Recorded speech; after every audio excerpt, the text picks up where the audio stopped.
На организованном ифтаре губернаторством и иммиграционной полицией Стамбула министр внутренних дел Сулейман Сойлу встретился с представителями тюркских общественных организаций. Сулейман Сойлу поприветствовал собравшихся уйгуров и сфотографировался со многими гостями. На сегодняшний день наши братья и сестры из уйгурской диаспоры имеют возможность находиться на территории Турции, получить вид на жительство, рабочую визу, медицинское страхование, а также гражданство в рамках установленных законов. Мы готовы помочь и поддержать вас в любое время, заявил министр Сойлу. Выступивший с речью губернатор Стамбула Али Ерликая сообщил, что более 15 тысяч уйгуров получили бессрочный вид на жительство, а 1245 переселенцам выдали статус беженца. Китай предупредил США после того, как американские эсминцы проплыли через Тайваньский пролив. Выступивший на саммите безопасности в Сингапуре министр обороны Китая Вэй Фэнхэ заявил, что за Тайвань, считающимся священной землей для китайцев, Пекин пойдет даже на войну.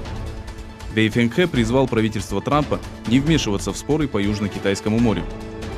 По словам министра, война с США может стать катастрофой для всего человечества. Некоторые страны, находящиеся на другой части планеты, пытаются показать свою силу в Южно-Китайском море, заявил министр Фэнхэ.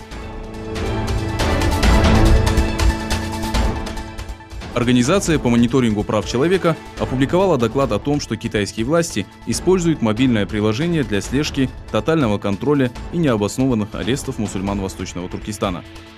Приложение, которое называется «Единой операционной платформой», следит за отношениями человека со своими соседями, аномальным потреблением электроэнергии и еще 36 типов поведения. Китай, оказывающий большое давление на мусульман Восточного Туркестана, посредством мобильных приложений собирает данные тюрков и без того находящихся под круглосуточным наблюдением.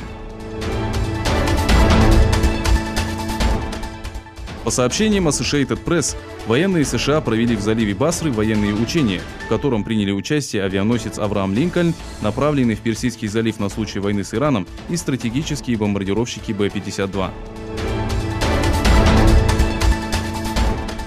Израильтяне провели митинги по случаю 52-й годовщины со дня оккупации Восточного Иерусалима, который был захвачен в 1967 году. В утренние часы израильская полиция применила силу по отношению к мусульманам, собравшимся в мечети Аль-Акса.